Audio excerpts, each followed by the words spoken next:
আজ আমি আর অহনার সাথে খারাপ আচরণ করতে পারলাম না। আমার খিদে পায়নি, প্লিজ আমাকে একা থাকতে দে। অহনার কোনো কথাই বলল না। আমার মন মানসিকতা দেখে সে আর কিছু না বলে রুমে বসে রইল। সকাল পেরিয়ে দুপুর, দুপুর পেরিয়ে সূর্য ডুবে রাতের আধার হয়ে এলো। আমি রাতে ছাদের উপর উঠে বুক ভরা কষ্ট প্রকৃতির সাথে শেয়ার করছি। মনে হয় রাত 10টা হবে। আমি আকাশের তারাগুলোর দিকে এক দৃষ্টিতে তাকিয়ে আছি, যেন ওখানেই লিসাকে খুঁজে পাচ্ছি। তারপর পিছন থেকে আমার আম্মু আমার নাম ধরে ডাকলো। আমি পিছনে তাকালাম। জি আম্মু, কিছু বলবে? তুই এখানে কেন? জি আম্মু, ভালো লাগছিল না, তাই ছাদের উপরে এলাম। অহনার কি হয়েছে তা জানিস না তুই? না, কেন, কি হয়েছে ওর? অহনার গা জ্বরে পড়ে যাচ্ছে, আর তুই এখানে দাঁড়িয়ে? কি বলো? জ্বর কখন আসলো? তাড়াতাড়ি আয়। হুম, চলো। তারপর আমি আর আম্মু সিঁড়ি বেয়ে নিচে নেমে রুমে গেলাম। তারপর আমি অহনার মাথায় হাত দিলাম। হাত দিয়ে দেখি তোর জ্বরে তো গা পড়ে যাচ্ছে, ডাক্তারকে ফোন কর। হুম, তাড়াতাড়ি কর। আচ্ছা, করছি। আমি স্থানীয় প্রাক্তন মেডিকেল অফিসার তৈয়দ হাসানকে ফোন করে ডাকলাম। তিনি আমার পরিচিত ছিল। কিছুক্ষণ পর ডাক্তার এলো। আসেন আঙ্কেল, এই রুমে আসেন। তারপর ডাক্তার তৈয়দ হাসান অহনার ট্রিটমেন্ট করে ঔষধ দিল, আর প্রেসক্রিপশন লিখে দিয়ে ঔষধগুলো এনে খাওয়াতে বলল। কোনো চিন্তা নেই, তবে এখন জ্বর হলেও আপনার বৌমা বোধহয় টেনশন করে। আম্মুকে বলল। না ডাক্তার বাবু, কোনো টেনশনের কারণ নেই তো। আমি মনে মনে বললাম, না আম্মু, আমার কারণে অহনা টেনশন করে। আমি অহনার সাথে কত খারাপ আচরণ করেছি তার কোনো সীমা নেই। আমি এত খারাপ তা ভাবতেও ঘৃণা লাগছে। আমি কেন এত খারাপ? রাশিদ, ডাক্তার বাবুকে দেখে আয়। আমি হকচকে উঠে বললাম, জি আম্মু। না থাক, আমি যেতে পারবো। আপনার বৌমার দিকে একটু খেয়াল রাখবেন, আবার কাঁপুনি দিয়ে জ্বর আসতে পারে। এই বলে ডাক্তার চলে গেল। রাশিদ, তুই একটু বৌমাকে দেখিস, রাতে জ্বর আসতে পারে। আচ্ছা আম্মু। তারপর আম্মু নিজের রুমে ঘুমাতে চলে গেল। এমনিতে হার্টের রুগী, না জানি কি হয়। তারপর আমি একটা চাদর অহনার শরীরের উপর দিলাম। আমি বিছানার উপরে খাটের মাঝে হেলান দিয়ে বসে রইলাম। কিছু রাত যেতে না যেতেই অহনার কাঁপুনিতে প্রচন্ড জ্বর এলো। আমি কি করব কিছুই বুঝতে পারছিলাম না। আমার আম্মুকেও এত রাতে ওঠানো যাবে না। বড় কথা, আম্মু আমার হার্টের রোগী। কোনো উপায় না থেকে অবশেষে আমি অহনার পাশে শুলাম। আমি অহনার পাশে সমাত্রই অহনার জ্বরের প্রকোপে আমাকে চটকিয়ে ধরল। তারপর আমি ভাবলাম, না, এখন অহনার সাথে মিসবিহেভ করা যাবে না। কতই না অহনাকে অপমান করেছি। আজ নয়, আমার বুকে মাথা রেখে ঘুমা। ওর তো আজকে প্রচন্ড জ্বর। অহনার করাল কাঁপুনি জ্বর আসে আমার বুক আস্তে আস্তে নিজ মতো ভালো করে ঠাঁই নিয়ে নিল। তারপর আরো শক্ত করে জড়িয়ে ধরল আমাকে কাঁপুনি জ্বরের ঘোরে। অহনা আমার বুকে মাথা ঠেকাতে মনে হয় জ্বরটা কিছুটা কমেছে। তারপর অহনা এক পর্যায়ে আমার বুকে মাথা রেখে ঘুমিয়ে পড়ল। আমি তখনও ঘুমাইনি। রাত প্রায় 2টো। আমি ফ্যানের দিকে চেয়ে নানান কিছু ভাবছি। আমি ভাবছি, এগুলো কি নিয়তি? আমার বুকে মাথা রেখে ঘুমানোর কোনো কথা ছিল? আর কে ঘুমায়? লিসা, তুমি তো আমার বুকে শান্তির করে ঘুমাতে চেয়েছিলে, কিন্তু এ কেমন নিয়তি? আজকে তুমি কোথায় আর আমি কোথায়? তুমিই তো বলতে, রাশেদ, আমি তোমার বুকে মাথা রেখে সারা রাত শেষ করে দিব, সারা জীবন তোমার বুকে মাথা রেখে ঘুমাবো। কিন্তু তা হলো না। সবই নিয়তি। মানুষের মুখে শুনেছিলাম নিয়তির কিছুই নয়, কর্মে সব প্রাধান্য। তবে আমি কি তোমাকে পাওয়ার জন্য ছুটিনি? তোমার বা আমার কারোর তো কোনো দোষ ছিল না। কেনই বা তোমার জটিল অসুখ হবে? আর কেনই বা তুমি আমাকে কষ্ট পাওয়ার ভয়ে আমাকে বলবে না? আর কেনই বা আমি জানতে পারলাম না তোমার জটিল অসুখ? নিয়তির চক্রে দুই প্রান্তে দুইজন। কখনো তোমাকে পাওয়া হবে না, কারণ তুমি আমি দুজনেই একে অন্যের চেকলে বন্দী। আমি এসব ভাবতে ভাবতে নিজের অজান্তেই আমার চোখে জল এসে গেল। আমার চোখের জলে অহনার হাত পা অনেকটাই ভিজে গেছে।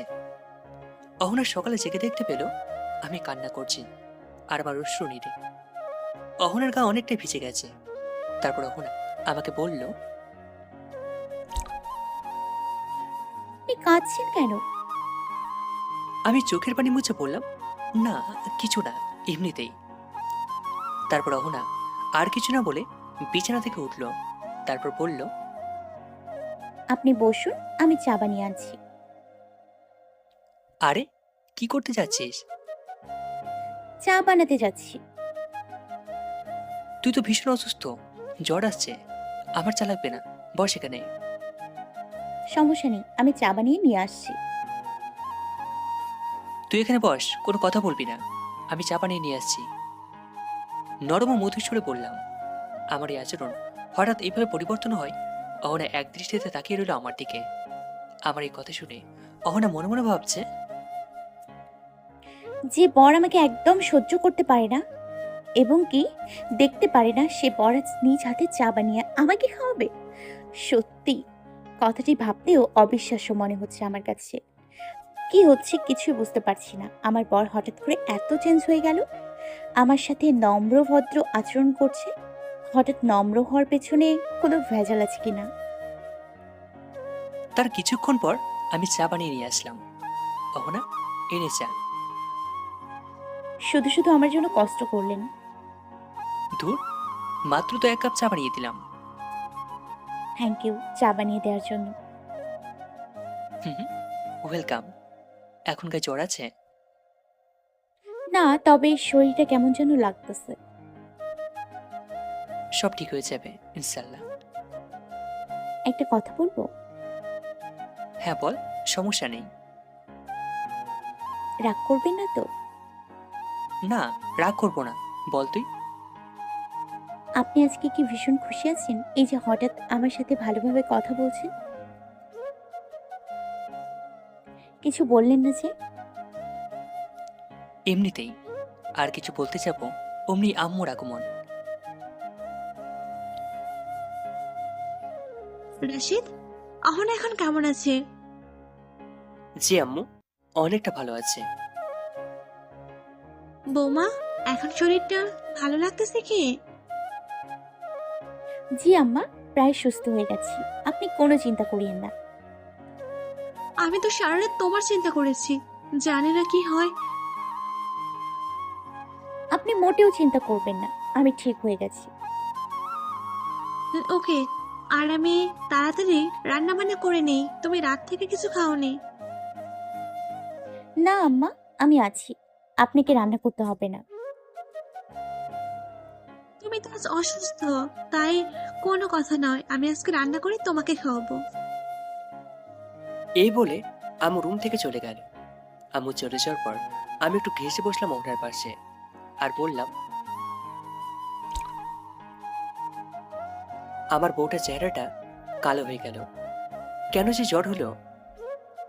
অহনা তার নিজ পাষাণ বড়ের মুখ থেকে ভালোবাসা মিশ্রিত কথাগুলো শুনে পুনরায় চমকে গেল। আর অহনার মুখখানে উজ্জ্বল হয়ে উঠল। ও যেন চমকে স্থির হয়ে গেল।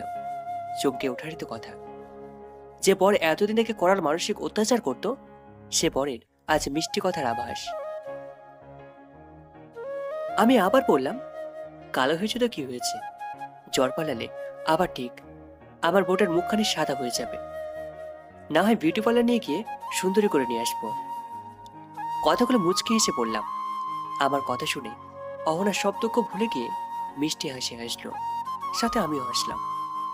তারপর সকালে নাস্তা করলাম, তারপর দুপুরবেলা লাঞ্চ করলাম, তারপর ঘোর অন্ধকার হয়ে এলো। হলো রাত। তারপর দুজনের মতো আগের দিনগুলোর মতো ঘুমিয়ে পড়ল। সকালবেলা অহনা ছাদের উপর থেকে রাস্তার দিকে তাকিয়ে আছে আর ভাবছে, আমার বর রাশিদ তাহলে আমাকে ভালোবাসতে শুরু করলো। এর মাঝে কি কোনো কিন্তু আছে? হঠাৎ করে এত পরিবর্তন হলো, তার কোনো কারণ তো ঠিক জানতে পারলাম না। হয়তো আমাকে বউ হিসেবে মেনে নিয়েছে। তারপর আমি ছাদের উপর গিয়ে কোনো কথা না বলে পিছন থেকে অহনাকে জড়িয়ে ধরলাম। কি করছেন? রাস্তার মানুষ দেখছে তো, ছাড়েন। কে দেখছে না না দেখছে তাতে আমার কিছু যায় আসে না। আমি আমার সুন্দরী বউটাকে জড়িয়ে ধরেছি, তাতে অন্যের কি? আমি কি বলেছি আমি আপনার বউ না? তবে এখানে জড়িয়ে ধরেছেন, সবাই তো দেখতেছে। আমার বউকে আমি জড়িয়ে ধরেছি, তাতে কার কি? তারপর অহনা আর কিছু বলল না, আর আমি অহনাকে ছাদের উপরে জড়িয়ে ধরে আছি। তারপর অহনার কানে নলিতে আলতো করে কামড় দিলাম। আমার ভীষণ লজ্জা পাচ্ছে, রাস্তার মানুষ দেখবে। ভীষণ লজ্জা, তাই না? অহনা লজ্জা মুখ নিয়ে বলল। হুম। তারপর আবার বলল, আমাকে আজকে কলেজে রাখতে যাবেন না? 100 বার যাবো, তবে এমনি এমনি নয়। কি এমনি এমনি নয়? গাল ইশারা করে বললাম, একটা দাও। তবে আগে আমাকে কলেজে রেখে আসেন, তারপর বাড়ি এসে দিব। মা, আজকে আমিও না হয় তোকে দিলাম। রেডি হ, কলেজে রেখে আসছি। অহনা তো লজ্জায় কুচকে লাল হয়ে গেছে। তারপর অহনাকে কলেজে রেখে বাড়িতে রওনা হলাম। অহনা কলেজে ঢুকলো। আমি আর অহনা আজকে অনেক হাসি খুশি আছি। তার উপরে আমি বাইকে করে অহনাকে কলেজে রাখতে আসছি। তার রাস্তায় একটা মেয়ের চোখে চোখ পড়ে। মেয়েটি সব কখনোই চায়নি। মেয়েটি চেয়েছিল ওরা দুজন দুদিকে থাকুক। এই বলে মেয়েটি রাগে টমটম করে বাড়ি ছুটিয়ে গেল। বাড়িকে উথাল পাথাল করিয়া দিল। আর মেয়েটি আবার নিচু আত্মীয় ছিল। মেয়েটি আর কেউ না, ওটা আমার হিংসুটে খালাতো সিনিয়র বোন। না জানি তো ক্ষিপ্ত হওয়ার কারণ কি বা ছিল। তারপর মেয়েটি, অর্থাৎ আমার সিনিয়র খালাতো বোন নাদিয়া, চিৎকার করে বলতে লাগলো। তারপর নাদিয়া দোতলায় নিজের ছোট বোনের রুমে গেল। আর ওদিকে নাদিয়ার মা মনে মনে বলছে, কি যে মেয়ে পেয়েছি, যেমন ওর বাবা তেমন ওর ভাই তেমন ও হিংসুতের দল, পুরো কমিটি বানিয়ে ফেলেছে। অহনা কলেজ থেকে বাড়ি পৌঁছালো। ঘরে ঢুকতে আমি অহনার হাতটি ধরে দেওয়ালের সাথে চেপে ধরলাম। ছাড়িন, আমি এখন ফ্রেশ হব। আমি তোমাকে ফ্রেশ করে দিচ্ছি। আপনি ওয়াশিং ফ্রেশেস নাকি? এখন কলেজ থেকে এসছো, তবে দাও। একটা ছোট্ট করে দিব কিন্তু। আচ্ছা। তারপর আমার কাছে আসা মাত্রই আমি অহনাকে টান দিয়ে অহনার ঠোঁটের সাথে ঠোঁট মিলিয়ে দিলাম, এবং কি অহনার ঠোঁটটি নিচের দখলে নিয়ে নিলাম। আর আজ মনে হয় উত্তর কোণে সূর্য উঠেছে। কেননা যে আমি নিজে অহনার কাছ থেকে দূরে থাকতাম, আর আমি আজকে নিজে অহনার কাছে ভালোবাসার বিনিময়। প্রায় 10 মিনিট পর আমি অহনার ঠোঁট থেকে ঠোঁট সরালাম। আর মনে হয় অহনার ঠোঁটের সব লিপস্টিক আমার মুখের মধ্যে চলে গেছে। তারপর অহনার কিছুই বলল না, লজ্জা মাখা মুখ নিয়ে ফ্রেশ হতে চলে গেল। ফ্রেশ হয়ে এসে বলল, আসেন, খেয়ে নেন। এসব খাবার খেতে আর ভালো লাগছে না। তাহলে অন্য কিছু বানিয়ে দিব? না। তবে কি খাবেন? আমি মুচকে এসে বললাম, হুম, একটু আগে সে খাওয়ালে ওটা। ইস, আসেন, খেতে আসেন। ওতে আমার হবে। অহন আমার এসব কথা শুনে লজ্জায় লাল হয়ে গেছে। এত কথা না বলে আসেন, খেয়ে নেন। লাঞ্চ না, ওই। অহনা বলতে না দিয়ে বলল, লাঞ্চ। আসেন তো, আমার ভীষণ ক্ষুধা পেয়েছে। আম্মু খেয়েছে? রুমে দিয়ে আসলাম, আমার একটু শরীর খারাপ করছে, তাই খেয়ে ঘুমাচ্ছে। ও আচ্ছা। এখন চলেন, খেয়ে আসি। আমি আর কিছু না বলে বললাম, ওকে চলো। তারপর আমি আর অহনা লাঞ্চ করতে চলে গেলাম। কি হলো, এত তাড়াতাড়ি খাওয়া হয়ে গেল? আমি খেতে পারছি না, আমাকে খাইয়ে দাও। আজ আমি আমার সুন্দরী বউয়ের হাতে খাবো। আর অহনা চমকে গেল। চমকানি তো কথা, যে আমি এতদিন অন্যায় অত্যাচার করতাম, কোনো কথা বলতাম না, সে আমি আজকে তার সাথে মিষ্টি কথা বলছি। ভালোবাসার হাওয়া বইছে, উপচে পড়ছে ভালোবাসায়। অহনা এক দৃষ্টিতে আমার দিকে তাকিয়ে রইল। কি হলো, দাও খাইয়ে। হ্যাঁ। ক্ষুধা পেয়েছে খুব, তাড়াতাড়ি দাও। তারপর অহনা আমাকে খাইয়ে দিচ্ছে, আর আমি মজা করে অহনার আঙুলে আলতো করে কামড় দিলাম। কি হলো এটা? কই, কিছু না তো। আমার আঙুলে কামড় দিলেন কেন? আমি তো ভেবেছিলাম ওটা বোধহয় মাংস, তাই তো কামড় দিয়েছিলাম। অহনা আর কিছু না বলে চুপচাপ খাইয়ে দিল। তারপর বলল, যান এখন, খাওয়া শেষ। তারপর আমি আর কিছু না বলে রুমে চলে গেলাম। দুপুর পেটিয়ে রাত হয়ে এলো। রাতের বেলা। আমাকে একটু হেল্প করবেন? কোনো সমস্যা? আপনি তো জানেন আমি ইংরেজিতে কাজ। লিফট কিস সম্পর্কে একটা কম্পোজিশন লিখে দেবেন? কি কি? লিফট কিস সম্পর্কে কম্পোজিশন লিখে দেন। মানে তোমার দুষ্টুমি কেন না? সরি সরি, লিখে দিতে হবে না। আর আমি কিন্তু সবকিছু প্র্যাকটিক্যালি ভালো পারি। এই কথা বলে অহনা আমার সামনে গিয়ে বসলো। তারপর কোনো কথা না বলে আমার ঠোঁটের সাথে অহনার ঠোঁট চেপে ধরল। তারপর আমি অহনাকে ছাড়ানোর চেষ্টা করার পরেও ছাড়াতে পারলাম না। এভাবে প্রায় 10 মিনিট। তারপর আমাকে ছেড়ে দিল। এরপর আমিও চোখের দিকে তাকাতেই লজ্জায় লাল হয়ে গেছে। তারপর দৌড়ে চলে গেল ওয়াশরুমে ফ্রেশ হতে। আর এদিকে আমি শুয়ে পড়লাম। আর ওদিকে অহনা ফ্রেশ হয়ে এসে আমাকে ঘুমিয়ে থাকতে দেখে অহনা ঘুমিয়ে পড়ল। রাত গড়িয়ে সকাল হলো। সকালে গাড়ির হর্নের আওয়াজে আমার সকালের ঘুমটি ভাঙলো। আমি বিছানা থেকে উঠে পড়লাম। ঘুম থেকে উঠে দেখি অহনা আমার পাশে নেই। অহনা আমার পাশে না থাকায় মনে মনে বললাম, অহনা কখন ঘুম থেকে উঠলো? যাই, ফ্রেশ হয়ে আসি। তারপর আমি ওয়াশরুমে গিয়ে ফ্রেশ হয়ে আসলাম। ফ্রেশ হওয়া মাত্রই অহনা আমার রুমে এসে অহনা আমাকে বলল, ধরেন, চা নেন। আমি কোনো কথা না বলে চা হাতে নিয়ে চুমুক দিলাম। অহনা বলল, চা কেমন হয়েছে? সবকিছু ঠিকঠাক হয়েছে? আরো চিনি লাগবে? সব ঠিক আছে। আমার বউ বলে কথা, চাটা ভীষণ ভালো হয়েছে। তাই? তারপর আমি কিছু বলতে যাব, অমনি আমার রুমে আম্মু প্রবেশ করলো। রাশিদ, আজ কোথাও যাবি নাকি? না আম্মু, কোথাও যাবো না, আজকে বাড়িতেই। তাহলে তোর খালাম্মুর বাড়ি থেকে ঘুরে আয় একবার। ওরে বাপ রে বাপ, আপনার বোনের মেয়ে যে বদমাস, আমি মার খেতে যাচ্ছি না। পাগল ছেলে, নাদিয়া এখনো কি ছোট নেই কি? এখন তো কি আর মারবে না। আর তুই না গেলে তোর খালাম্মু আবার রাগ করবে।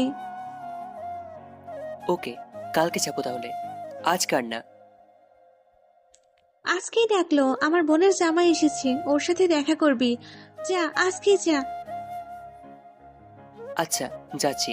তুমি ওষুধ খেয়েছো? খেয়েছি, তবে আজকে শরীরটা ভীষণ খারাপ লাগছে। আচ্ছা, তাহলে এখনই যা। এই বলে আম্মু রুম থেকে চলে গেল। আপনাকে কালো কমপ্লিট দারুণ মানায়। আপনি কালোটা পরেন। আচ্ছা, আর তুমিও তাড়াতাড়ি রেডি হও। আমি? তোমাকে স্যার আমি কি একাই যাবো নাকি? তাড়াতাড়ি রেডি হও। আম্মা তো অসুস্থ, কিভাবে একা রেখে যাব? আপনি যান, আমি আম্মাকে দেখে রাখবো। ও, তাই তো, তাহলে অন্য দিন যাবো, আজকে যাবো না। আম্মা বললো আজকে যেতে, আর আপনি যাবেন না? তাহলে তো আম্মা রাগ করবে। ঠিক আছে, তাহলে যাচ্ছি। আর ব্ল্যাক কমপ্লিটটা পরিয়ে দাও, তাহলে যাব। আচ্ছা। তারপর অহনা ব্ল্যাক কমপ্লিটটা আমাকে পরিয়ে দিল। তারপর খালামুর পাশে যাওয়ার উদ্দেশ্যে রওনা হলাম। অহনাকে বললাম, I love you. Same to you. আরে, ফুটপাতের ভাজা পড়ে নাকি এত সস্তাতে ছেড়ে দিলে? I love you too. Okay, তাহলে যাই, বাই। Okay, by. তারপর আমি বাড়ির বাইরে বেরোলাম। তারপর কিছু একটা মনে হয় আবার রুমে দৌড়ে গেলাম। আবার কি হলো? ফিরে এলেন কেন? একটা মিষ্টি করে দাও। এখন আল্লাহ হাফেজ। ওকে, বাই। ওকে। তারপর আমি আমার খালামুর বাড়ির উদ্দেশ্যে রওনা হলাম। কিছুক্ষণ পরই খালামুর বাড়ি পৌঁছে গেলাম। কেমন আছেন খালাম্মু? ভালো আছি, তুই কেমন আছিস? আমিও ভালো আছি। অহনাকে কেন আনিসনি? আম্মু একা থাকবে তাই। তারপর সাদিয়া আমাকে দেখে দৌড়ে এসে বলল, কেমন আছেন ভাইয়া? তারপর আমি নিজেও খালামুর বাড়িতে রওনা হলাম। কিছুক্ষণ পরই খালামুর বাড়ি পৌঁছে গেলাম। কেমন আছেন খালাম্মু? ভালো আছি, তুই কেমন আছিস? আমিও ভালো আছি। অহনাকে কেন আনিসনি? আম্মু একা থাকবে তাই। তারপর সাদিয়া আমাকে দেখে দৌড়ে এসে বলল, কেমন আছেন ভাইয়া? ভীষণ ভালো আছি। তুই কেমন আছিস? ভালো আছি। নে, তোর প্রিয় চকলেট।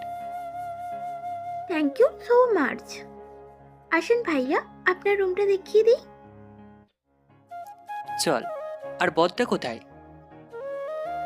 কারা কথা বলছেন? বড় আপুরা? হুম। এটা আপনার রুম। Thank you. দুপুরে লাঞ্চের সময় খালাম্মু, খালু কোথায়? খাবার খাওয়া শেষ হলো। দুপুর পেরিয়ে সন্ধ্যা নেমে আসলো। নাদিয়া আপু এলো। রাশেদ, কেমন আছো? জি আপু, ভালো আছি। আপনি কেমন আছেন? ভালো। ভাবিকে আনোনি? না, আম্মু একা থাকবে তাই আনিনি। ও আচ্ছা, আর আমি ফ্রেশ হয়ে আসছি, রাতে কথা বলছি। ওকে। রাতে নাদিয়ার রুমে আপু আমাকে ডেকেছো? হ্যাঁ, আমি যা বলছি তা মনোযোগ দিয়ে শোনো। বলো। রাশেদকে প্রেমের ফাঁদে ফেলতে হবে এবং তুই তা করবি। প্রয়োজনে সব কিছু করতে হবে। আগে প্রেমের ফাঁদে ফেল, তারপর দেখছি কি করা যায়। তোমার কথা শেষ হয়েছে? আমি এসব করে রাশেদ ভাইয়ার সুখ ছিনিয়ে নিতে পারবো না। তাছাড়া আমার বয়ফ্রেন্ড আছে। তোমাকে এটা বলতে বাধ্য হলাম। আপু, তুমি হয়তো ভুলে গেছো অন্য কারোর সুখ নষ্টকারী হিংস্র জন্তুর চেয়ে নিকৃষ্ট। চুপ, একদম চুপ। আমি কি ওর সাথে তোর বিয়ে দিচ্ছি? শুধু প্রেমের অভিনয় করবি, তারপর বাকিটা আমি দেখব।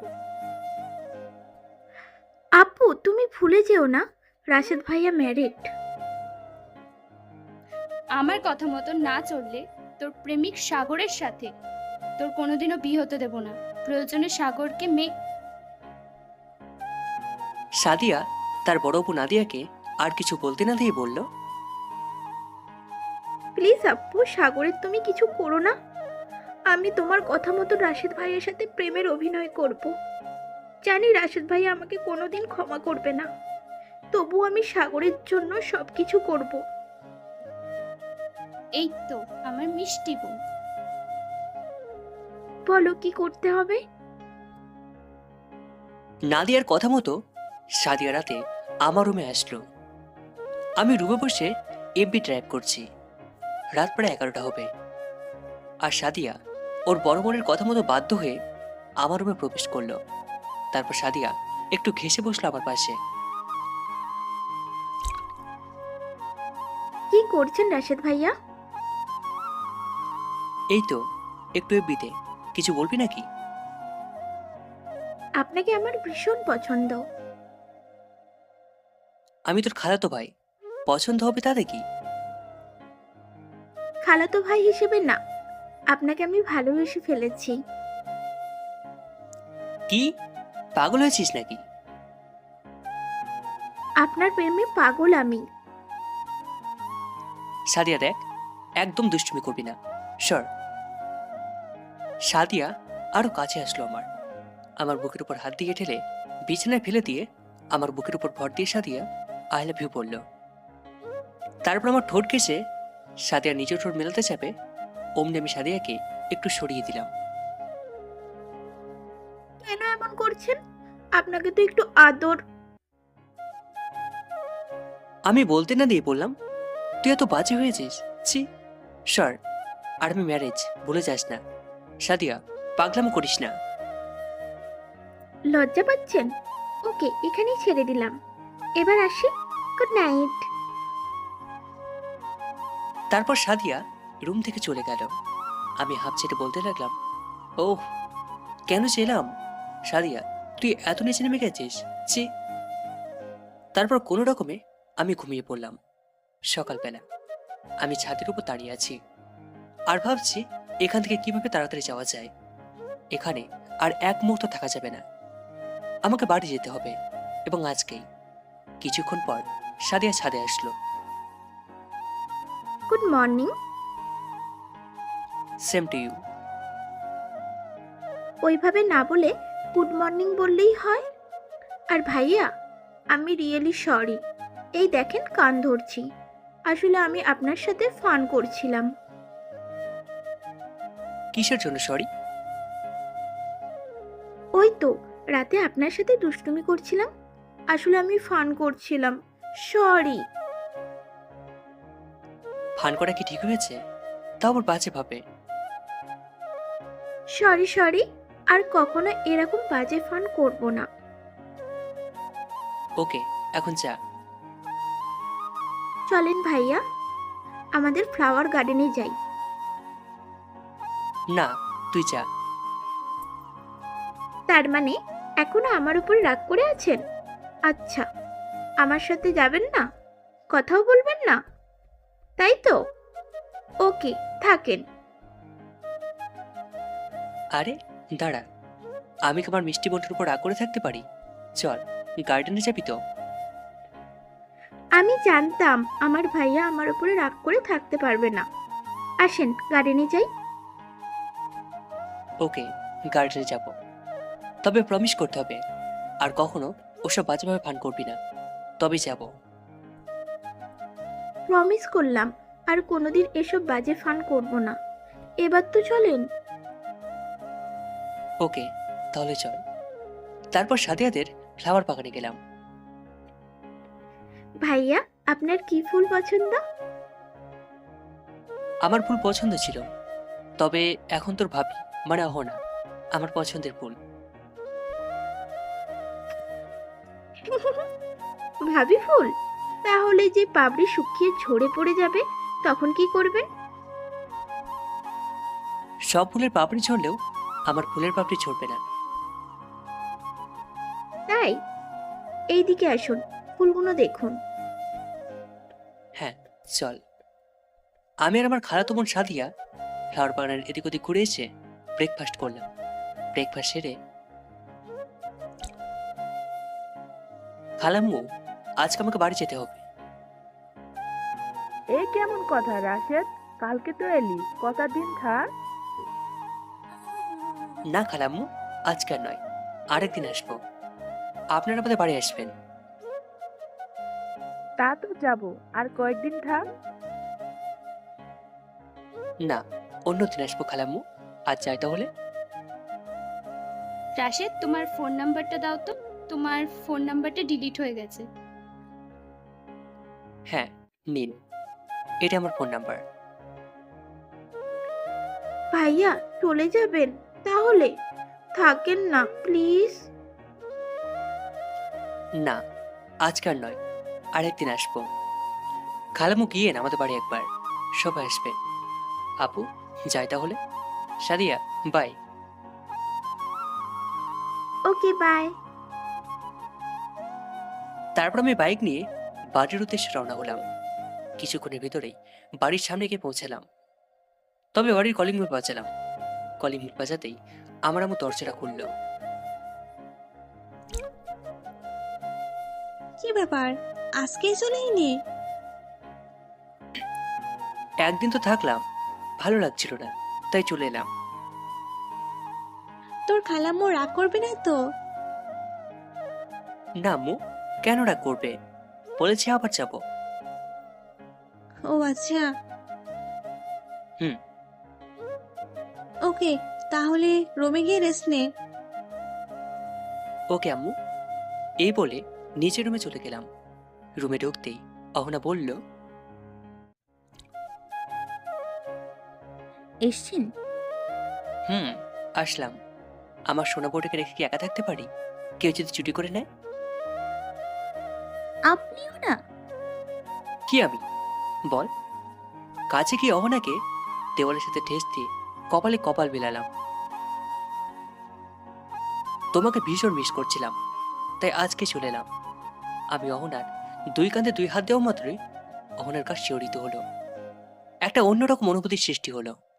অহনা আমার টাই খুলতে খুলতে বলল, যান, ফ্রেশ হয়ে আসেন। টাই যেহেতু খুললে তখন বোতামগুলো খোলো। তারপর অহনা আমাকে ঠেলে ফ্রেশ হতে পাঠালো।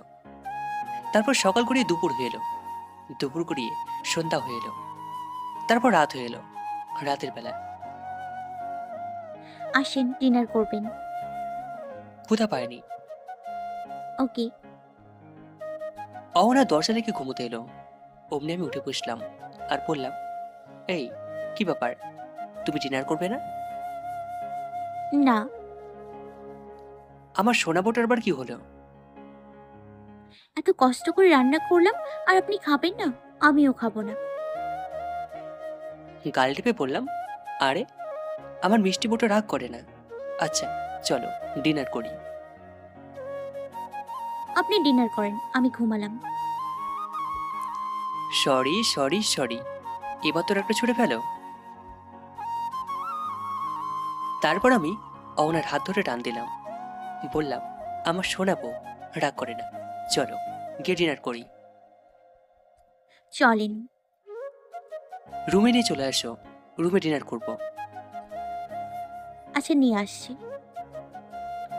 অহনা রুমে খাবার নিয়ে এলো। অহনা খাবার বেরতে জিজ্ঞাসা করলো, খান, খেয়ে দেখেন খাবারটা কেমন হয়েছে। আমার বউ রান্না বলে কথা, ভালো তো হবেই। আচ্ছা তাহলে নিন। তারপর আমি খাবারটি হাতে দিয়ে খাবার টেবিলে বসে রইলাম। আমার বসে থাকা দেখে অহনা বলল, বসে আছেন কেন, খাবেন না? আজকে আমি আমার বউয়ের হাতে খাবো, দাও খাইয়ে দাও। অহনা আর কিছু না বলে আমাকে খাইয়ে দিতে লাগলো।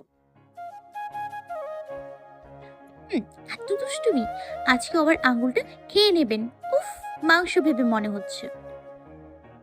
হুম, আমি তো মাংস ভেবেছিলাম। দাঁড়ান, আপনাকে দেখাচ্ছি মজা। আপনার আঙুলে কামড় দিব। কি হলো, দাও খাইয়ে। আমারও ভীষণ ক্ষুধা লেগেছে, আপনি আমাকে খাইয়ে দিন না। ওকে। তারপর আমি আমার বউ অহনাকে খাইয়ে দিচ্ছি। তাড়াতাড়ি খাইয়ে দিন, ভীষণ ক্ষুধা লেগেছে। মা গো। কেমন? তার মানে তুমি ইচ্ছাকৃতভাবে আমার আঙুলে কামড় দিয়েছো। এভাবে হাসি খুশি ভাবে আমাদের খাওয়ার পর্ব শেষ হলো। খাবার শেষ করে দুজনেই ঘুমিয়ে পড়লাম। সকালবেলা ঘুম থেকে উঠবেন না? আর একটু ঘুমায়। আচ্ছা, আপনি ঘুমান, আমি উঠে নাস্তা বানিয়ে ডাকছি। আরে এত তাড়াতাড়ি উঠবে কেন, আর একটু ঘুমায়। আপনি ঘুমান, আমি উঠলাম, নাস্তা বানাতে হবে। আমি একা ঘুমালে যদি তোমাকে ভূতে নিয়ে যায়, বরং দুজনেই ঘুমায়। কি? আপনাকে ভূতে নিয়ে যাবে? আপনি কি শিশু? হুম। অহনা উঠে নাস্তা বানাতে গেল। বাড়ির সবাই নাস্তা করলো। রুমের মধ্যে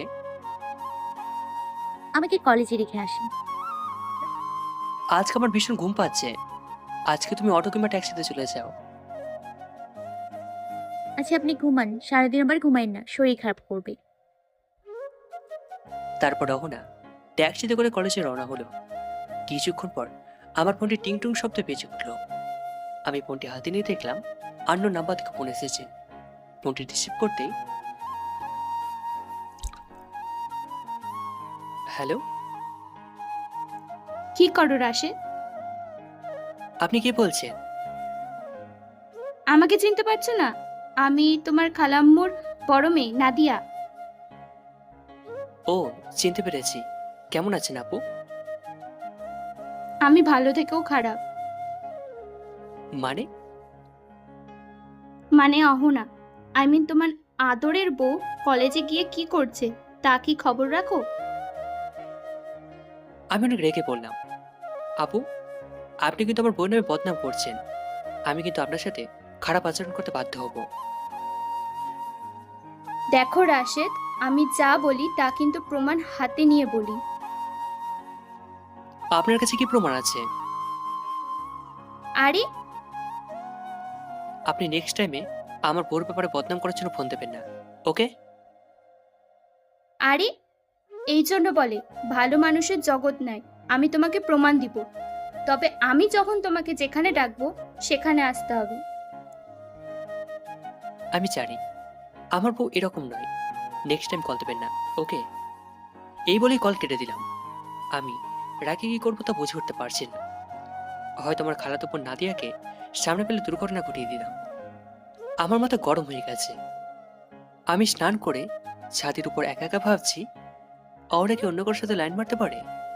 না না, কখনো নয়। আমার বউ এরকম হতেই পারে না। তাহলে নাদিয়া আপু কেন ওনার নামে বদনাম করবে? আমাকে সত্যিটা জানতে হবে। যদি নাদিয়া আপু মিথ্যা বলে থাকে, তবে আমি নাদিয়া আপুকে এমনিতে ছাড়বো না। ওহ, আমি এখন কি করব? মাথায় কাজ করছে না। আমার চিৎকার শুনে আমার আম্মু ছাদের উপরে উঠল। কি হয়েছে রাশিদ? চিৎকার কেন করতেছিলে? কিছু হয়েছে? না আম্মু, ও কিছু হয়নি। গায়ের উপর আসলে একটা পোকা পড়ে গেছিল, তাই আর কি। পাগল ছেলে, তাই বলে এত চিৎকার করতে হয়? ছাদের উপর থেকে আমার আম্মু চলে গেল। আমি আমার আম্মুকে সত্যিটা খুলে বলতে চাইলেও বলতে পারলাম না, কারণ আমার আম্মু হার্টের সমস্যা। যদি সত্যিটা আমি বলতাম, তবে আম্মু চিন্তা করতো, ফলশ্রুতিতে বড়সড় দুর্ঘটনার সম্মুখীন হতে হতো। তাই আমি সত্যিটা নিজ মনে ঢেকে রাখলাম। অহনা কলেজ থেকে বাড়ি ফিরে এলো। রুমের মধ্যে রাশিদ কোথায় গেল? ছাদের উপর গেল নাকি? যাই ছাদের উপরে দেখে আসি। অহনা ছাদের উপরে গেল। ছাদের উপরে উঠে দেখলো আমি ছাদের উপরে দাঁড়িয়ে আছি। অহনা পিছন থেকে আমার চোখ দুটি নিচে হাত দিয়ে ধরল। এই, কে? ছাড়ুন। আপনার বউ। ও, তুমি? হ্যাঁ, আমি দুপুরে ছাদে কি করছি? এমনিতে দাঁড়িয়ে আছি। আপনার কি মন খারাপ? আপনার মন খারাপ কেন? কিছু হয়েছে? না, কিছু হয়নি। খেয়েছেন? জানি আমাকে ছাড়া খাবেন না, আসেন লাঞ্চ করি। তারপর ছাদের উপর থেকে আমি অহনা সিঁড়ি বেয়ে নিচে নেমে গেলাম। লাঞ্চ অগোছালোভাবেই হলো। সূর্য ডুবে রাত হলো। রাতে ডিনারটা সেরে আমি রুমে গেলাম। আর আমার মাথা থেকে এখন আমার খালাতো বোন নাদিয়ার কথাটা যায়নি। আমি ভীষণ চিন্তিত। রুমের মধ্যে আমার পাশে অহনা বসলো। আচ্ছা, আমাকে কি বলবেন আপনার কি হয়েছে? আপনাকে অনেক চিন্তিত দেখাচ্ছে। তুমি আমাকে ছেড়ে চলে যাবে না তো? হঠাৎ এরকম প্রশ্ন কেন? আর আপনাকে কেন আমি ছেড়ে যাব? না, যদি আমাকে ছেড়ে চলে যাও, তবে আমি কি নিয়ে থাকবো? অহনা আমার গালে হাত বুলিয়ে বলল। আর এরকম কথা কখনো বলবেন না, আমি আপনাকে কখনো ছেড়ে যাব না। আমি অহনার দিকে মন খারাপ করে তাকিয়ে আছি। আর অহনা আমার মন ভালো করার জন্য একটু দুষ্টুমি করলো। আমাকে একটা কিস দেন। আচ্ছা, আমি আজকে না হয় দিন। মুয়া। এবার আমি আলতো একটু হাসলাম। তারপর দুজনে ঘুমিয়ে পড়লাম। সকালবেলা আমার ফোনটি টুংটুং শব্দে কয়েকবার বাজার পর অহনার ঘুম ভাঙলো। অহনা ফোনটি হাতে নিয়ে দেখলো আননোন নাম্বার। তাই আমাকে ঘুম থেকে জাগালো। এই যে শুনছেন, আপনার ফোন বাজছে, উঠুন। হ্যাঁ, কি? কে যেন কল দিয়েছে, তাড়াতাড়ি ওঠেন, আননোন নাম্বার। আমি ঘুম থেকে জাগলাম আর বললাম, কেন ডাকছিলি? কি হয়েছে? কে যেন কল দিয়েছে, আননোন নাম্বার। এই যে নিন, আমি নাস্তা বানাতে গেলাম, আপনি ফ্রেশ হয়ে আসেন। তারপর অহনা কিচেনে নাস্তা বানাতে গেল। আমি হাতে ফোনটি নিয়ে দেখলাম এটা নাদিয়ার নাম্বার। আমি মনে মনে বললাম, নাদিয়া আবার কেন ফোন করলো? যত ঝামেলা ওর কাজ। ধুর, যাই ফ্রেশ হয়ে আসি। আবার আমার ফোনটি টুংটাং শব্দে বেঁচে উঠল। আবারও খালাতো বোন নাদিয়ার নাম্বারটি ভেসে উঠল। আমি কলটি রিসিভ করলাম। হ্যালো। এতক্ষণে ঘুম ভাঙলো? আচ্ছা, যেটা বলার জন্য কল দিয়েছি সেটা বলি। আপনার আশেপাশে কথার সময় আমার নেই। আরে আরে, লাইনটা কেটো না, আমার একটা ছোট্ট কথা শোনো। বলেন কি কথা? সময় নেই, তাড়াতাড়ি বলেন। আমার কথা শুনে লাইনটা কেটে দিও। যা বলি একটু মনোযোগ দিয়ে শোন। আজকে অহনা, তোমার সুন্দরী বউ, আদরের বউ তো কলেজ যাবে, তাই না? তুমি শুধু অহনাকে ফলো করো, পিছু পিছু যাও, তাহলে সব কিছু জানতে পারবে। ও হ্যাঁ, এই কথা ভুলেও যেন অহনা না জানে। আপনি কি বলতে চাইছেন আপু? তুমি শুধু অহনাকে ফলো করো, ওর পিছু পিছু যাও, তবেই সব নিজের চোখে দেখতে পাবে। আরও একটু ভালো করে জানিয়ে রাখি, অহনা কিন্তু আজ কলেজ মোড়ে বেশিক্ষণ থাকবে। ওখানে গেলেই সব পরিষ্কার ঝকঝকে জানতে পারবে, দেখতে পারবে। আজকের সিনটা একটু কম হলেও কালকে কিন্তু জমে উঠবে। আজকে রাখলাম, আরও কিছু ইনফরমেশন দিতে আবারও কল দিতে পারি, কলটা রিসিভ করো। বাই। কলটা কেটে দিল আর ভীষণ চিন্তায় পড়ে গেলাম। রুমে অহনার আগমন। এখনো ফ্রেশ হয়ে আসেননি? যান, ফ্রেশ হয়ে আসেন। তারপর আমি ফ্রেশ হয়ে আসলাম। আজকে কলেজ যাবে? জি যাবো তো, আসেন নাস্তা করে নিন। মনোগম্ভীর হয়ে অগোছালোভাবে নাস্তাটা সারলাম। আজকে কি কলেজে যেতেই হবে? কোথাও যাবেন নাকি? না, এমনিতেই বললাম। আচ্ছা, যাও। ওকে। আর শাশুড়ি আমাকে একটু দেখিয়েন। বাই। বাই। মন খারাপ কেন? ও সরি। বাই। বাই। তারপরেও না কলেজে রওনা হলো। আর আমার মাথা থেকে কিছুতে আমার খালাতো বোন নাদের কথাটি মন থেকে সরছে না। আমি মনোগম্ভীর হয়ে কিঞ্চিত বসে রইলাম। আর আমি একা একাই বলতে আরম্ভ করলাম, নাদের কথাটা কি সত্যি? আমি তো কোনোটাই কিছু। ওফ, এখন কি করব? কিছু বুঝে উঠতে পারছি না। না না, অহনা অন্য কারোর সাথে সম্পর্ক থাকতে পারে না। আমি এক্ষুনি কলেজে যাব। আর যদি নাদিয়ার কথা মিথ্যে হয়, তবে নাদিয়াকে আমি জানে মেরে ফেলবো। আমি এক্ষুনি যাব। তারপর আমি বাইক নিয়ে অহনার কলেজে রওনা হলাম। কিছু পথ যেতে না যেতেই অহনাকে দেখতে পেলাম। সাথে একটা ছেলে ওর সাথে কলেজের পথে হাঁটছে। আমি বাইকটা দাঁড় করালাম। না জানি মাথা চক্কর দিল। আমি একা একা বলতে লাগলাম, না না, অহনা এরকম নয়। হয়তো ছেলেটা ওর ক্লাসমেট। নাদিয়ার কথা মিথ্যে। পিছন থেকে কে যেন আমার কাঁধে হাত দিল। আমি পিছন ফিরে লাগলাম। তাকিয়ে দেখি নাদিয়া আপু। নাদিয়া আপু, আপনি আমার সামনে থেকে চলে যান, নয়তো দুর্ঘটনা ঘটে যেতে পারে। আপনি অহনার ব্যাপারে যা যা বাজে কথা বলেছেন, তা ওগুলো সবই মিথ্যে। রিল্যাক্স রিল্যাক্স, কিছুক্ষণ দাঁড়াও, তবেই তো জানতে পারবে আমি সত্যি বলছি না মিথ্যে বলছি। 1 ঘন্টা পর। রাশেদ, তুমি আর একটু ওয়েট করো, আমি একটা কল করে আসছি। নাদিয়া একটু দূরে গিয়ে কাকে যেন কল করে বলল, তোরা ঠিকঠাক তো? সব কিছু ঠিক আছে, শুধু আপনার ব্যাপারটা দেখে নিন।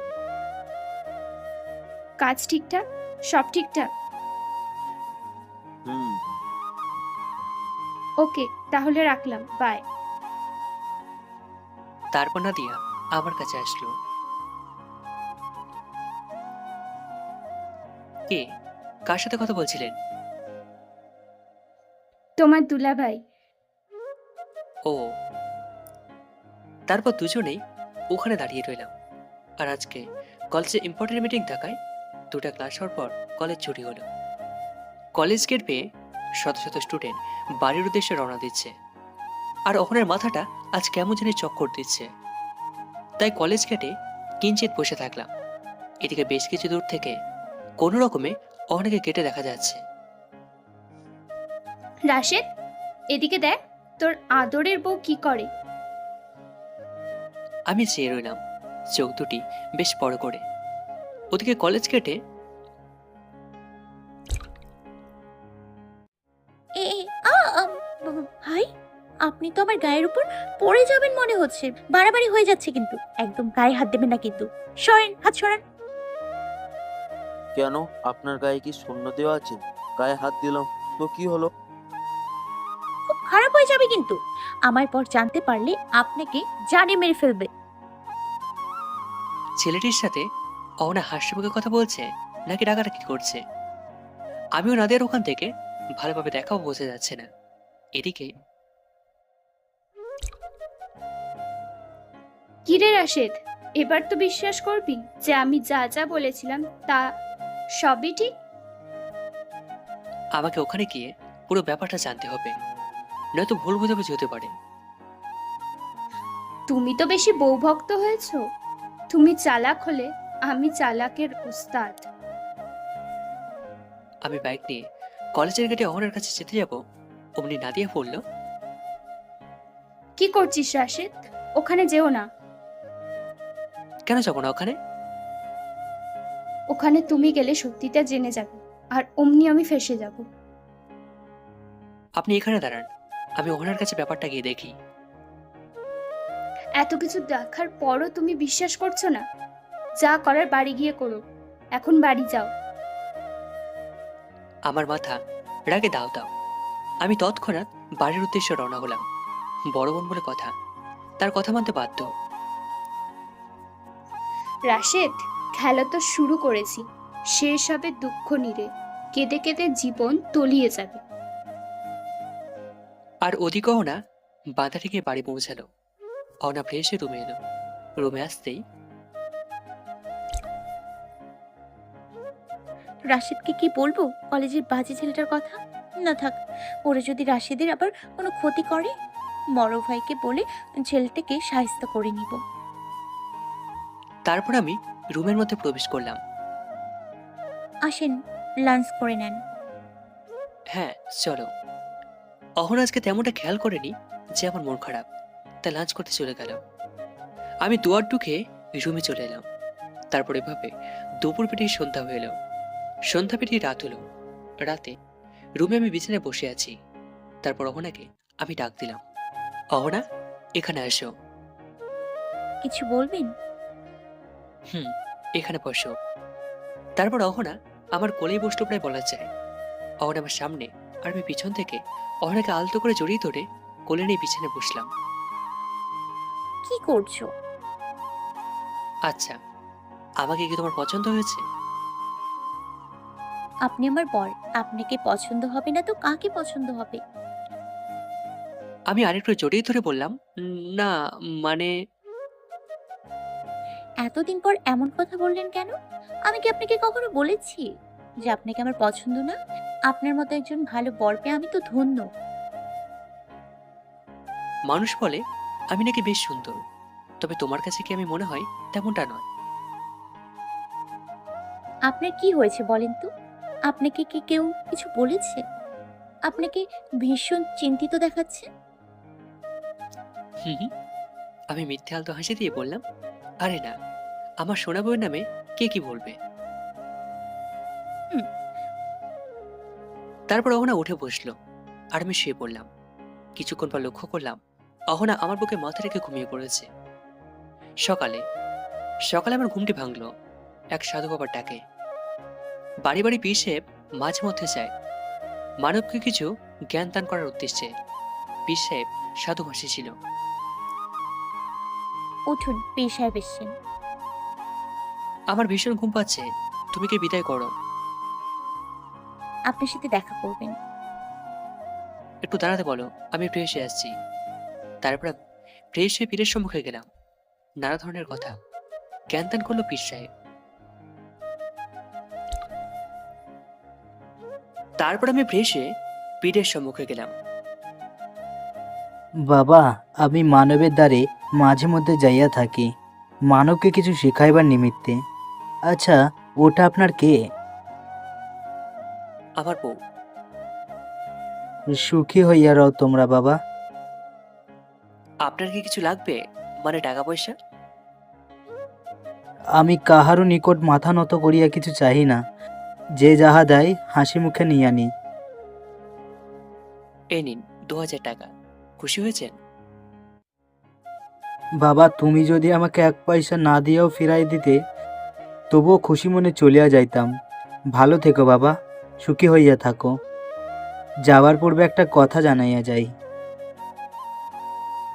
আপনি নির্দ্বিধায় বলুন, সমস্যা নেই। হ্যাঁ, বলিতেছি, কাহারও কথা শুনিয়া কাহারও ওপর সন্দেহরোপ করিবে না, নয়তোবা একটি ভুলের লাগিয়া জীবন নরকে পতিত হইবার বাধা থাকিবে না। আমার কথায় কি তুমি ক্রোধ প্রকাশ করিতেছ বাবা? না, আপনি ঠিকই বলেছেন। আর কিছু কথা বলে পীর সাহেব চলে গেল। আমি কোনো ধর্মকে প্রাধান্য না দিয়ে সব ধর্মের মানুষের কথা মনোযোগ দিয়ে শুনি। এটা আমার বলতে পারেন এক বিশেষ গুণ ছিল। হোক সে হিন্দু, হোক সে বৌদ্ধ, হোক বা সে খ্রিস্টান। ব্রেকফাস্টের সময়, আচ্ছা আজকের কলেজ না হয় যাওয়ার দরকার নেই। কেন, কোথাও যাবেন বুঝি? ওকে, তাহলে গেলেন না? অন্য একটা কাজ ছিল, থাক আজকে যেতে পারো। এক্ষুনি তো বললেন না যেতে, আর এখন?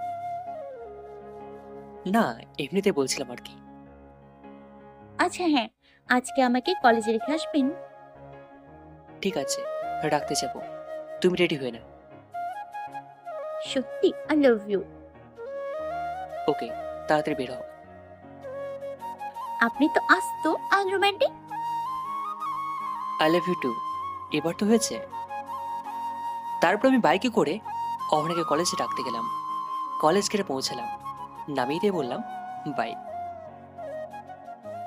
কলেজের ভেতরে আসেন, বান্ধবীদের সাথে পরিচয় করিয়ে দিই। অমনি আমার ফোনটি বেজে উঠল টুংটাং শব্দে। অন্যদিন পরিচয় নয় হবো, আজকে গেলাম। আরে এমনি এমনি চলে যাচ্ছেন যে? I love you. Same to you. এটা কি ফুটপাতের ভাজা পোড়া? এত সস্তাতে সেরে দিচ্ছেন? আমার বিন, আমার সর্ব, আমাকে শোভন। Okay, I love you too, bye. আর এর মানে হচ্ছে আমি এরকম ডায়লগ দিয়েছিলাম অহনাকে, আর ওই ডায়লগটা অহনাই আমাকে বলল। তাই আমি বললাম আমার বিন, আমার সাপ, আর আমাকে ছোপল। আবার আমার ফোনটি টুংটাং শব্দে বেজে উঠল। ফোনটি রিসিভ করে মিটি মিটি বাইক চালানো আরম্ভ করলাম। ফোনের কথা। হ্যালো, কে বলছেন? আমি যেই হই না কেন, আমি যা বলি তা শোনো। প্লিজ আপনার পরিচয়টা কি দেবেন? পরিচয়ের প্রয়োজন নেই, যা বলি তা মন দিয়ে শুনে নাও, ওতেই কাজ হবে। আপনি হয়তো ভুল জায়গায় কল দিয়েছেন, কারণ এখানে আপনার কবিতা শোনার কেউ নেই। ওকে, দয়া করে আমাকে কল দিয়ে বিরক্ত করবেন না। আরে অপরিচিত ব্যক্তির সাথে কথা না বলাই শ্রেয়। সো কলটা কাটেন। আচ্ছা, আমি বলি আর আপনি তা শুনুন। আপনার বউ মানে অহনা, ও কি? আমি আর কিছু বলতে না দিয়ে বললাম স্টপ স্টপ। আমার বইয়ের নাম অহনা, তা আপনি কিভাবে জানলেন? অত সব না হয় নাই বললাম, শুধু এতটুকু বলি যে আপনার বউ আজকে কলেজ থেকে বাড়ি ফেরার পথে কার সাথে কি করে তা দেখতে কলেজ পথ বটতলা জায়গায় চলে যাবেন, তবেই ধামাকা ধাম খেলা উপভোগ করতে পারবেন। বাই। কলটি কেটে দিল। Hello hello. তারপর আমি ওই নাম্বারে ডায়াল করলাম, কিন্তু না, ততক্ষণে ফোনটি ওই ব্যক্তি সুইচ অফ করে রেখেছে। আমি ভীষণ চিন্তিত হয়ে একটা চায়ের দোকানের বেঞ্চিতে বসলাম, আর আমার মনে নানান ধরনের ভাবনার সৃষ্টি হলো। চা দোকানে বসে থাকতে থাকতে দেখতে পেলাম কলেজ পড়ুয়া স্টুডেন্টরা বাড়ি ফিরছে। তৎক্ষণাৎ আমি বাইক স্টার্ট করে কলেজ পথ বটতলীয় গাছতলায় ওই ব্যক্তির কথা মতো সেখানে রওনা হলাম। বটতলীয় পথ পেয়ে অহনা বাড়ি ফিরছে। বটতলের জায়গাটুকু বেশ নিরিবিলি জায়গা বটে। অহনার সাথে আজকে কেউ নেই। ওর বান্ধবী আজকে কলেজে না আসায় ওকে একাই বটতলের নিরিবিলি জায়গা দিয়ে বাড়ি ফিরতে হচ্ছে। অহনার সামনে একজন বেশ সুস্বাস্থ্যের অধিকারী ছেলে এসে অহনার পথ আটকালো। ততক্ষণে আমি ওখানে পৌঁছাইনি। আমার পথ ছাড়েন, নয়তো নয়তো কি সুন্দরী? এসব ভালো হচ্ছে না, কিন্তু আমার পথ ছাড়েন। আরে কি বলো, আজকে তোমার সাথে আমার সব লেনদেন হবে। চিন্তা নেই, আশেপাশে কেউ নেই। খুব খারাপ হচ্ছে, কিন্তু আমার গায়ে হাত দেবেন না, সরেন। আমি কিন্তু চিৎকার করব। তোমার চিৎকার কেউ শুনতে পাবে না। অহনার আগের মাথায় ছেলেটাকে একটা থাপ্পড় মেরে দিল। অমনি ছেলেটি অহনাকে জোরপূর্বক জড়িয়ে ধরল। তৎক্ষণাৎ আমিও বটতলীয় কলেজ পথে এসে পৌঁছালাম। দূরে গাছের আড়ালে বাইক দাঁড় করালাম, আর ওখান থেকে অহনাকে দেখতে পেলাম। অহনাকে দেখেই তো আমার মাথা পুরো গরম হয়ে গেল। আমি যেখানে বাইক দাঁড় করালাম সেখান থেকে অহনার কথা শোনা যাচ্ছে না, কিন্তু দেখতে পেলাম অহনাকে কেউ যেন জড়িয়ে ধরে আছে। কোন মতে দেখতে পাচ্ছি, দেখে তো আমার মাথা পুরো ঘুরতে লাগলো। আর রাগান্বিত ভাবে মনে মনে বলতে লাগলাম, অহনাটা কি করছে? কাকে জড়িয়ে ধরে আছে? তাকে আজ আমি মেরেই ফেলবো। কাকে তুই জড়িয়ে ধরে আছিস? আমি একটু দূর থেকে রাগে টমটম করে অহনার কাছে যেতে লাগলাম। অমনি পিছন থেকে কে যেন আমার কাঁধে হাত রেখে থামিয়ে দিল। আমি পিছন ফিরে তাকাতে দেখলাম আমার নিজের খালাতো বোন নাদিয়া। আপু, আপনি এখানে? ছাড়েন, আজ অহনার একদিনকে আর আমার একদিন। আজ ওকে মেরে ফেলবো। যা করার বাড়ি গিয়ে করো, এখন বাড়ি যাও। এই কথা বলে আপু আমার হাত ধরে টেনে একটা অন্য জায়গায় নিয়ে যেতে লাগলো। কিন্তু আজ আমার মাথা পুরো গরম হয়ে আছে। তাই আপু হাত চ্যাংটা দিয়ে ছোটে রাগান্বিত হয়ে বললাম, আপু, আপনি আমাকে আজ কোনো কথাই বলবেন না। আজকে আমি ওটাকে মেরে ফেলবো। তারপর আপু আমাকে অনেক আটকাতে চেষ্টা করলো, কিন্তু আমাকে কোনোভাবে আটকাতে পারলো না। তারপর দৌড়ে অহনার কাছে চলে গেলাম আর চিৎকার করে ডাকতে লাগলাম অহনা অহনা বলে। অহনা আমাকে দেখেই ছেলেটিকে ধাক্কা দিয়ে সরিয়ে দৌড়ে আমার কাছে এসে আমাকে জড়িয়ে ধরে চিৎকার করে কান্না শুরু করলো। অহনা কিভাবে কান্না করতে দেখে মাথায় যত রাগ ছিল সব রাগ এক নিমেষেই চলে গেল, আর ছেলেটি আমাকে দেখে দৌড়ে পালিয়ে গেল। আর আমি কিছুই বুঝতে পারছি না ছেলেটি বা কে, আর কেনই বা ছেলেটি অহনাকে জড়িয়ে ধরল। অবাক হয়ে জিজ্ঞাসা করলাম, কি হয়েছে অহনা? ছেলেটিকে? অহনা কিছুই বলছে না, শুধু কান্না করছে। আমি আবারও বললাম, শান্ত অহনা, ছেলেটিকে আমাকে বলো। আর ছেলেটি কে হয় তোমার? ছেলেটির সাথে কি কোনো সম্পর্ক তোমার? আর ছেলেটির বাসা কোথায়? আগে কখনোই তো ছেলেটিকে এই এলাকা দেখিনি। অহনা এবার একটু শান্ত হয়ে বলল, আমি জানি না ছেলেটিকে এবং ছেলেটির বাসা কোথায়। এই সব কিছুই জানি না আমি। অহনার কথা শুনে আমি একটু রাগান্বিত হয়ে বললাম, মানে ছেলেটিকে চেনো না? তাহলে ছেলেটিকে জড়িয়ে ধরেছিলে কেন? তারপর অহনা সবকিছু খুলে বলল। আমি ওনার কথাগুলো শুনে আগের চেয়ে দ্বিগুণ রক্ত মাথায় উঠে গেল। তারপর আমি দৌড়ে নাদিয়া পুজো যেখানে ছিল ওখানে চলে গেলাম। ওখানে গিয়ে দেখলাম নাদিয়া আপু নেই। এখন আর বুঝতে বাকি রইল না কাজটা কে করেছে। তারপর আমার মাথায় পুরো আগুন জ্বলতে লাগলো। আমি কোনো কিছু না বলে বাইকটা স্টার্ট দিয়ে অহনাকে নিয়ে সোজা বাসায় চলে গেলাম। বাসার সামনে গিয়ে বললাম, অহনা যাও, বাসার ভিতরে যাও। আপনি কোথাও যাবেন? আমার কাজ আছে, ফিরতে রাত হতে পারে, তুমি বাসায় যাও। ওকে। আর হ্যাঁ, আম্মুকে কিন্তু এসব আবার কিছু বলো না, কারণ আম্মু তো হার্টে রোগী, কখন কি হয়ে যায় বলা তো চায় না। ওকে। তারপরও না বাসায় চলে গেল, আর আমি আবার বাইক স্টার্ট দিয়ে সোজা চলে গেলাম নাদিয়াপুর বাসায়। বাসায় গিয়ে চিৎকার করে বলতে লাগলাম, নাদিয়াপু, নাদিয়াপু, কোথায় আপনি? আমার আমার চিৎকার চেঁচামেচি শুনে খালামও দৌড়ে আসলো। কি হয়েছে রাসেল, এত চিৎকার করতেছিস কেন? নাদিয়াপু কোথায়? কেন? নাদিয়া তো বাসায় নাই, বাহিরে গেছে, একটু পরেই ফিরবে। কেন, কি হয়েছে? কিছু না। নাদিয়া আপু কখন আসবে? একটু পরেই আসবে। আর কি হয়েছে সেটা তো বলবি। একটু পরেই দেখতে পারবে। তারপর আমি নাদিয়া আপু রুমে চলে গেলাম।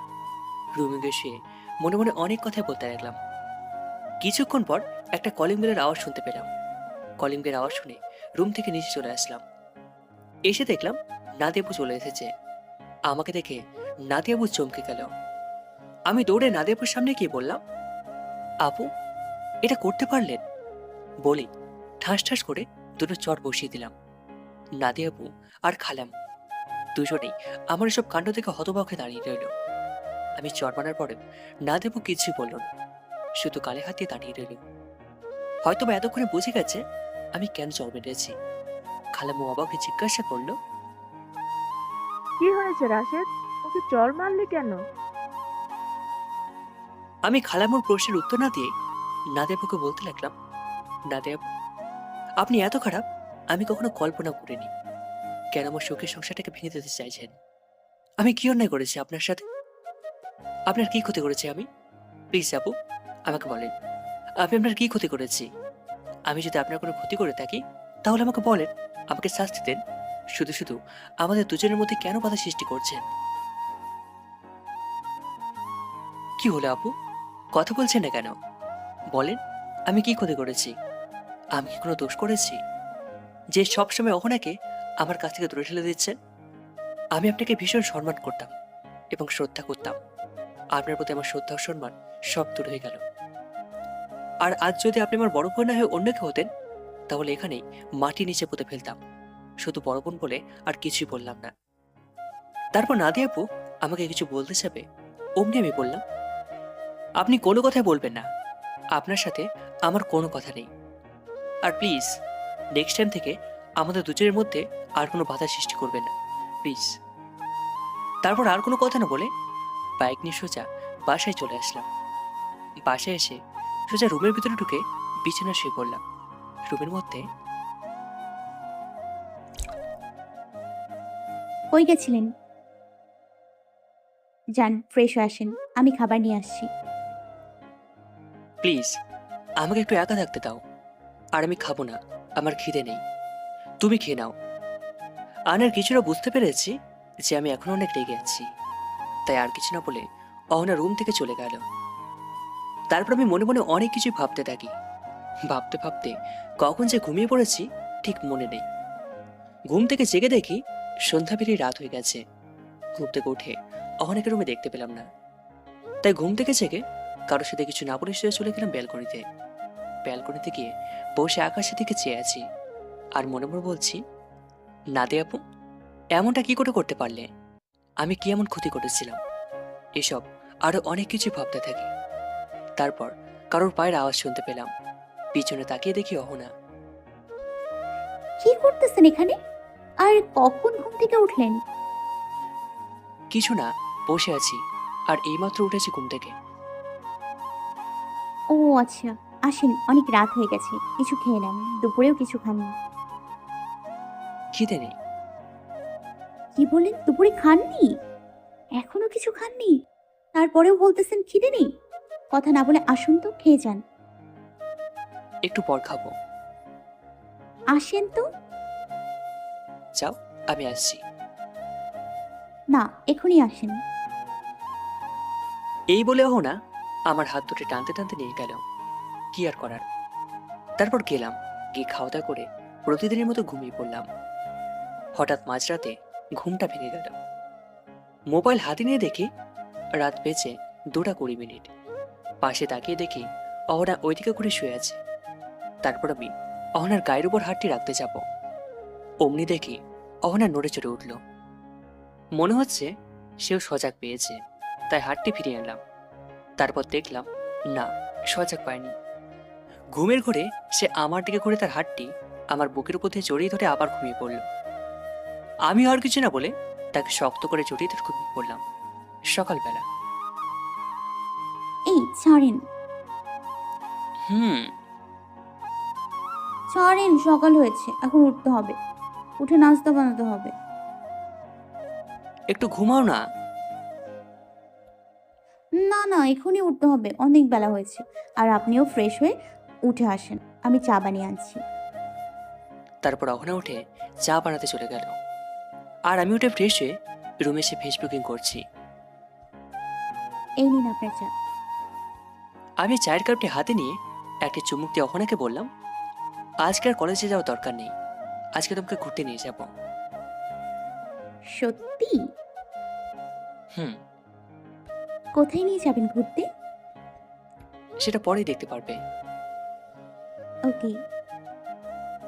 তারপর অহনা চলে গেল সকালের নাস্তা বানাতে। কিছুক্ষণ পর নাস্তা করার জন্য ডাকলো। নাস্তাকে অহনাকে বললাম, রেডি হও। এখনই যাবেন? হুম, তাড়াতাড়ি রেডি হও। আর আজকে তুমি সুন্দর একটা শাড়ি পরবে। ওকে। কিছুক্ষণ পর অহনা একটি শাড়ি আমার সামনে নিয়ে আসলো আর বলল, কোন শাড়ি পরবো ঠিক বুঝতে পারছি না, আপনি বলে দেন কোনটা পরবো। আমি একটি নীল শাড়ি দেখিয়ে বললাম, ওই নীল শাড়িটা পরো। ওকে। কিছুক্ষণ পর অহনা নীল শাড়ি পরে, নীল কিছু চুড়ি পরে, চোখে কাজল দিয়ে, ঠোঁটে হালকা লিপস্টিক দিয়ে আমার সামনে এসে হাজির হলো। আমি অহনাকে দেখে পুরো অবাক, দেখতে একদম পরীর মতো লাগছে। অহনার দিকে এক দৃষ্টিতে হাঁ করে তাকিয়ে আছি। আমাকে কেমন লাগছে? আমি হক চুকিয়ে বললাম, হ্যাঁ, অসম্ভব সুন্দর লাগছে তোমাকে। সত্যি? হুম। বাইক নিয়ে যাবেন না? না, বাইক নিয়ে যাবো না, আজকে সারাদিন রিক্সা করে ঘুরবো আমরা দুজন। ওকে চলেন। দুজন গেটের বাইরে বেরোলাম। গেটের বাইরে বেরোয় কিছুক্ষণ দাঁড়িয়ে রইলাম রিক্সার জন্য। কিছুক্ষণ পরে এক রিক্সাওয়ালা মামাকে দেখতে পেলাম। মামাকে দেখে ডাক দিলাম, রিক্সাওয়ালা মামা আসলো। তারপর আমরা দুজন রিক্সাতে চড়ে বসলাম। বসে পড়লাম, মামা চলেন। কোথায় যাবেন? আপনার যেদিকে যেতে মন চাই সেদিকে নিয়ে যান মামা। রিক্সাওয়ালা মামা আর কিছু না বলে আপন গতিতে চলতে থাকলো। এভাবে প্রায় আরো 1 ঘন্টা যাবার পর মামাকে বললাম, বাবা একটা পার্কে নিয়ে চলেন। কিছুক্ষণ পর মামা একটা পার্কের সামনে এসে দাঁড়ালো। তারপর আমরা দুজনে নেমে রিক্সাওয়ালা মামাকে তার প্রাপ্য টাকা দিয়ে পার্কের ভিতরে চলে গেলাম। অহনা বলল, আমরা এখানে আসলাম কেন? পার্কে সবাই কিসের জন্য আসে? অবশ্যই ঘুরতে, আমরা তাই করতে এসেছি। অহনা চলো ওই পুকুর পাড়ে গিয়ে বসি। ওকে চলেন। তারপর আমরা দুজন পুকুর পাড়ে গিয়ে বসলাম। বসে দুজন অনেক গল্প করলাম। গল্প করার সময় অহনা বলল, এর আগে আমি না কখনো সিনেমার সামনে সিনেমা দেখতে যাইনি, চলেন না আজকে সিনেমা হলে সিনেমা দেখতে যাই। আজকে না, আরেকদিন যাব। আরেকদিন না, চলেন না প্লিজ, আজকে যাই। আচ্ছা ঠিক আছে, এর আগে চলো আমরা কিছু খাবো, তারপর সিনেমা দেখতে যাব। ওকে চলেন। পার্ক থেকে বের হয়ে চলে গেলাম একটা হোটেলে। হোটেলে গিয়ে কিছু খাওয়া দাওয়া করে হোটেল থেকে বের হয়ে গেলাম সিনেমা হলের সামনে। ওখানে গিয়ে দেখলাম সাকিব খানের এক নতুন সিনেমা চলছে। টিকিট কেটে ভিতরে ঢুকে সিনেমা দেখতে আরম্ভ করলাম। সিনেমা শেষ হতে প্রায় 3 ঘন্টার মতো বেঁচে গেছে। সিনেমা শেষ হতেই দুজনেই হল থেকে বের হয়ে বাইরে চলে আসলাম। বাইরে এসে, এখন কোথায় যাবে? না চলেন এখন শপিং মলে যাই, আপনার জন্য কিছু কিনি আর আমার জন্য কিছু কিনে নিই। ওকে চলো। তারপর চলে গেলাম নিউ মার্কেটে। নিউ মার্কেট থেকে সবার জন্য কাপড় কিনতে কিনতে প্রায় সন্ধ্যা পেরিয়ে রাত হয়ে এলো। সবার জন্য কেনাকাটাই তো শেষ, এখন চলেন বাসায় যাই। ওকে চলো। দুজনে বাসায় চলে গেলাম। বাসায় গিয়ে কলিং বেল চাপতেই আম্মু এসে দরজা খুলে দিল আর বলল, কিরে, তোরা কোথায় গিয়েছিলি? সে সকালে বের হয়েছিস আর এখন ফিরলি? এতক্ষণ কোথায় ছিলি তোরা? এই তো সারাদিন ঘোরাঘুরি করলাম আর তোমাদের সবার জন্য শপিং করলাম। তাই নাকি? দেখি কি শপিং করেছিস। আগে তো ভিতরে চাই, তারপর না হয় দেখো। চল, ভিতরে চল। ভিতরে গিয়ে অহনা সবকিছু আম্মুকে দেখালো, আর আমি ফ্রেশ হয়ে এসে রুমে বসে আছি। কিছুক্ষণ পর অহনা রুমে আসলো, এসে বলল, আসেন, খেয়ে যান। কি খাবো? কি আবার, যা রান্না হয়েছে তাই খাবেন। না, আমি ওসব খাই না, তাহলে কি খাবেন? অন্য কিছু খাবো। অন্য কিছু কি? তুমি বুঝছো না আমি কি খেতে চাচ্ছি? না বললে কেমনে বুঝবো? সত্যি বুঝছো না? অহনা কিছু বলতে যাবে, আমি বলতে না দিয়ে অহনাকে শক্ত করে জড়িয়ে ধরে অহনা দুটি ঠোঁট নিজের দখলে নিয়ে নিলাম। অহনা হু হু করে কিছু একটা বলতে চাচ্ছে, কিন্তু আমি অহনার কোনো কথায় কান দিলাম না। কিছুক্ষণ পর অহনা নিজেকে ছাড়িয়ে বলল, কি করছেন? এখন ছাড়ুন, আম্মা খাবার টেবিলে বসে আছে। কি? হুম, আমাকে আগে বলবে না? আমি তো সেই কখন থেকে এই কথাই বলতে চাচ্ছি, কিন্তু আমার মুখ তো বন্ধ করে রেখেছিলেন, কিভাবে বলবো? আচ্ছা ঠিক আছে, তাহলে এখন যাও, আম্মু মনে হয় অনেকক্ষণ ধরে অপেক্ষা করছে। হুম, আর আপনিও আসেন। যাও, আমি আসছি। অহনা চলে গেল, আমিও চলে গেলাম খাবার খেতে। খাবার টেবিলে অহনা আমার আর আম্মুর জন্য খাবার বেড়ে দিয়েছে। অহনা, তুমিও খেতে বসো। আমি পরে খাবো। পরে খাবে মানে? এক্ষুনি বসো। তারপর অহনা খেতে বসলো, আমরা তিনজনেই খাবার খাচ্ছি। তখন আম্মু বলল, আচ্ছা রাশিদ, একটা কথা বলার ছিল। আম্মু বলো। রাশিদ, তোদের তো বিয়ে হলো অনেক দিনই হয়, আমরাই বা আর বাঁচবো কতদিন? এখন যদি নাতি নাতির মুখ না দেখতে পারি, তাহলে আর কবে দেখবো? আম্মুর এইসব কথা শুনে আমার গলায় ভাত আটকে গেল, আর বললাম, পানি পানি। আম্মু আবার বলল, কি হলো, কিছু বলতেছিস না জি? জি আম্মু। আর কি বললে আম্মু? আর কয়দিন বাঁচবে মানে?